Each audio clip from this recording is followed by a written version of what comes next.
100 super fast tricks of calculus. Hello बच्चों, welcome to maths is easy.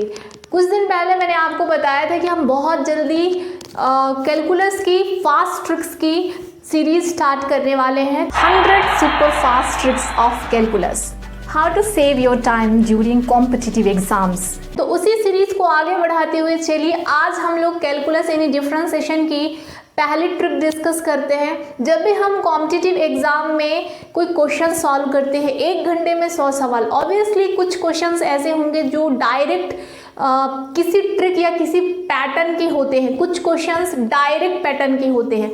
ऐसे questions में आप इस तरह की फास्ट ट्रैक ट्रिक्स लगा के अपने टाइम को सेव कर सकते हैं। तो चलिए आज की ट्रिक स्टार्ट करते हैं। जब हमें इस तरह के फ्रैक्शंस को डिफरेंशिएट करना हो, ऑब्वियसली हर कोई कर सकता है इसमें क्वोशिएंट रूल लगा के, लेकिन अगर आपको इसका डायरेक्ट आंसर चाहिए तो वो भी आप निकाल सकते हैं। क्या होगा इन फंक्शन का डायरेक्ट आंसर?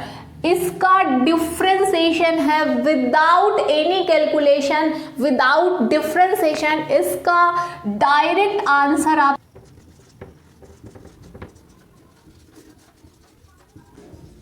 इसका डेरिवेटिव ये है, जबकि इस फंक्शन का डेरिवेटिव है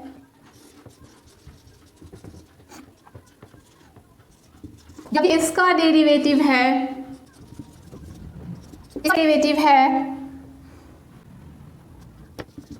तो हम लोग देखते ही आंसर फंक्शन देखें और मेंटली डिफरेंशिएशन करके हम लोग सीधे आंसर निकाल सकते हैं। तो चलिए बच्चों आज की इस ट्रिक को डिस्कस करते हैं। कैलकुलस की ये ट्रिक आपको बहुत हेल्प करेगी कॉम्पिटिटिव एग्जाम में। बच्चों जब भी आपको डिफरेंशिएट करना हो a times F X plus B upon C time F X plus D type के फंक्शन को, जहाँ एफ एक्स कुछ भी हो सकता है, अगर वो इस स्पेशल पैटर्न में हो तो आप उसका डिफरेंशिएशन हमेशा के लिए याद रखिए कि वो होता है क्रॉस वाइज मल्टीप्लाई करिए A D minus B C upon, ये जो डिनोमिनेटर है ना, वो डिनोमिनेटर आप नीचे स्क्वायर करके लिख लीजिए और ऊपर जो कांस्टेंट है ना उन्हें क्रॉस वाइज मल्टीप्लाई कीजिए। A D minus B C ये हो गया मेरा, टाइम्स जो एफ एक्स है उसका डेरिवेटिव। बस ये छोटा सा फॉर्मूला याद कर लीजिए और ऑब्वियसली जब आप इसको ट्रेडिशनल मेथड से सॉल्व करेंगे तो भी आपको यही आंसर मिलेगा। तो इस छोटे से ट्रिक से आप इस तरह के क्वेश्चन आसानी से कर सकते हैं। अब हम अपने क्वेश्चन में से यूज़ करते हैं। क्वेश्चन क्या कहता है कि सबसे पहले तो डिनोमिनेटर का पूरा डिनोमिनेटर वैसे ही लिख दो पहले विथ होल स्क्वायर, ठीक है, लिख दिया। अब क्रॉस वाइज मल्टीप्लाई कीजिए, यानी कि आपको ये 3 को 2 से मल्टीप्लाई करना है, 3 2, क्योंकि फॉर्मूला क्या है A D minus A B C D, तो ये 3 2 6 हो जाएगा, 6 माइनस 12 2 24। हम चाहें तो डायरेक्ट भी नेगेटिव 18 लिख सकते हैं जैसे मैंने लिख दिया था, लेकिन मैं आपको एक स्टेप समझा दूंगी ताकि आपको समझ में आ जाए। यहाँ से ए डी तो ये हो गया, और फिर जो फंक्शन यहाँ पे यूज़ हुआ है उसका डेरिवेटिव, तो एक्सपोनेंशियल फंक्शन है तो उसका डेरिवेटिव वही होगा। तो फाइनल आंसर पहले इसी स्टेप में भी लिख सकते थे अपन, minus 18 e raise to x upon denominator square. तो ये है इसका डेरिवेटिव बिना किसी क्वोशिएंट रूल या किसी के।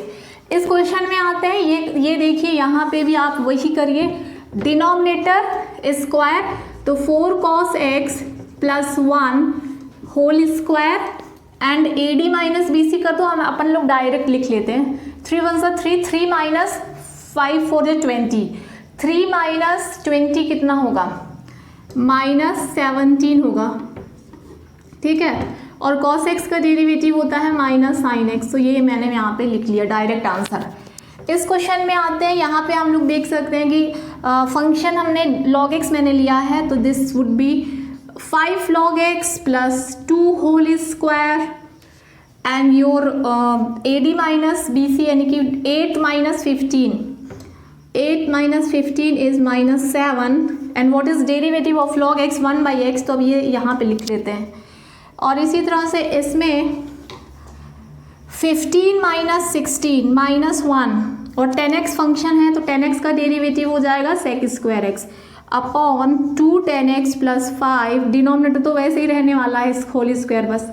तो इस तरह से आप इस स्पेशल पैटर्न के डिफ्रेंसिएशन आसानी से कर सकते हैं। क्वेश्चंस जो एग्ज़ाम में आते हैं कॉम्पिटिटिव एग्ज़ाम में वो एक स्पेशल पैटर्न में ही होते हैं। तो इस तरह से आप इस पैटर्न के क्वेश्चंस को आसानी से मेंटली कर सकते हो। इसी तरह के ट्रिक्स और टेक्निक्स लेके हम आते रहेंगे। अगर आपको ये वीडियो पसंद आया हो तो आप लाइक कर दीजिए और अपने फ्रेंड्स के साथ शेयर कीजिए। थैंक यू फॉर वॉचिंग बच्चों।